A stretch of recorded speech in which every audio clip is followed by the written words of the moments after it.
안녕하세요. 반갑습니다. 회복을 돕는 남자 바르실레입니다. 저희가 이번부터 책을 읽으면서 회복에 대한 이야기를 나눠보려고 그래요.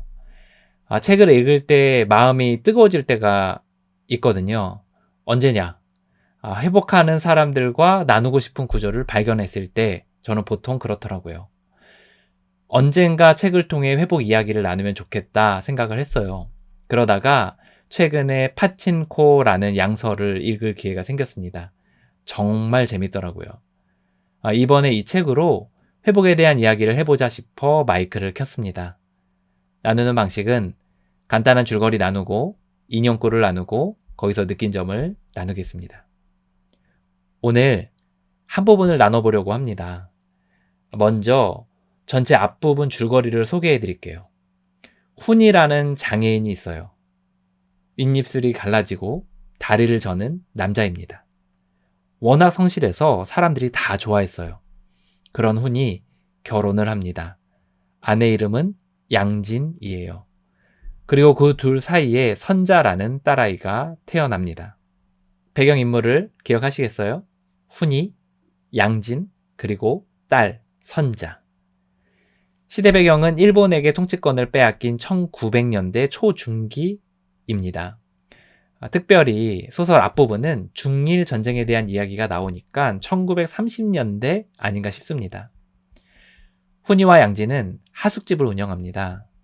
사람들이 일을 하고 집에 오면 밥을 해주는 거예요. 그때 사람들이 세상 돌아가는 일을 많이 이야기했어요. 하루는 하숙인들이 일본과 중국 중 누가 이길지를 이야기했어요. 그때 이 이야기를 듣던 훈이가 일을 하며 고개를 끄덕이다가 한숨을 쉬다가 벌떡 일어납니다. 그리고 이렇게 말해요. 상관없다. 상관없어. 그리고 저자는 이 상관없다는 말의 의미를 다시 말해 훈이의 속마음을 이야기해 줍니다. 여기서부터는 직접 인용 구절입니다. 중국이 항복하든 대가품하든 채소밭에서 잡초를 뽑아야 했고 식구들이 신발을 신고 다니려면 집신을 삼아야 했고 몇 마리 안 되는 닭을 훔치려고 하는 도둑들을 쫓아야 했다. 한글판 페이지 30에 나오는 구절입니다. 저는 이 구절을 볼 때 가슴이 먹먹했어요. 이 평범한 구절을 보고 왜 마음이 먹먹했냐고요? 왜냐하면 우리도 회복을 하면서 난리법석을 만날 때가 있거든요. 우리의 삶에 무슨 난리법석인가 싶지만 이런 거예요. 예를 들어 연애를 하는데 남자친구가 양다리를 거친 걸 알게 됐어요. 결혼을 했는데 남편의 도박빚이 있는 걸 알았어요.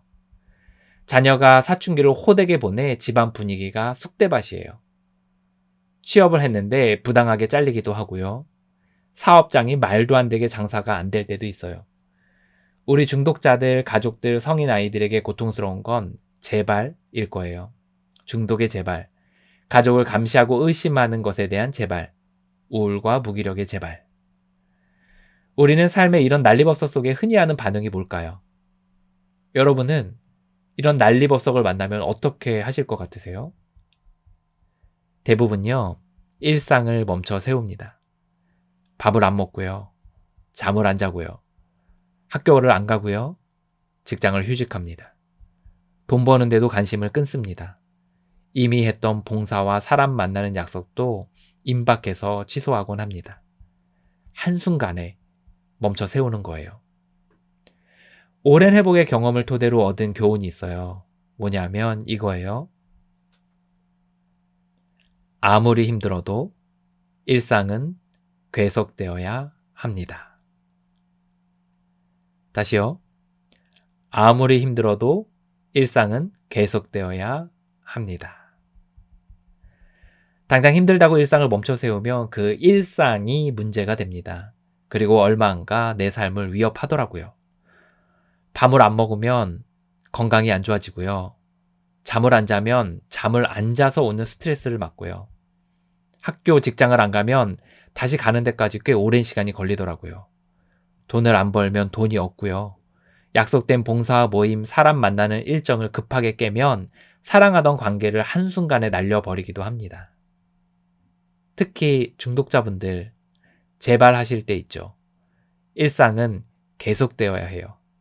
아무리 힘들어도 학교에 가야 합니다. 아무리 힘들어도 공부해야 돼요. 아무리 힘들어도 밥을 먹고요. 아무리 힘들어도 잠을 자야 합니다.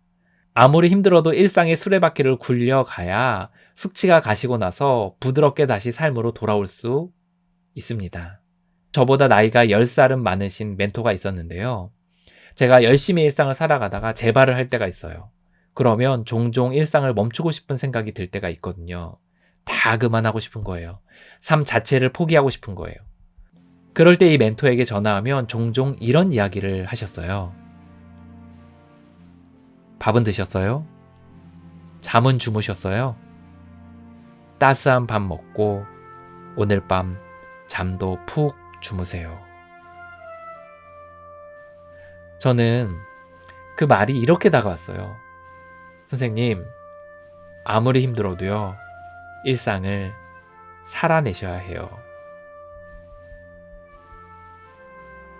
이후에 저도 사람들에게, 특히 힘들어하는 사람들에게 같은 이야기를 하곤 해요. 당장 힘든 사람들에게는 이 말이 가혹해 보일 수 있어요. 하지만 일상을 멈추면 이후에 이 멈춰버린 일상이 부메랑이 되어 돌아오기 때문에 힘들어도 따라볼 만한 제안이라고 생각합니다. 오늘 유난히도 훈이의 마음을 전한 작가의 글귀가 마음에 남습니다. 상관없다. 훈이는 이렇게 말하곤 했다. 상관없어. 중국이 항복하든 대가품하든 채소밭에서 잡초를 뽑아야 했고, 식구들이 신발을 신고 다니려면 집신을 삼아야 했고, 몇 마리 안 되는 닭을 훔치려고 하는 도둑들을 쫓아야 했다. 오늘도 당신의 삶을 응원합니다. 화이팅입니다.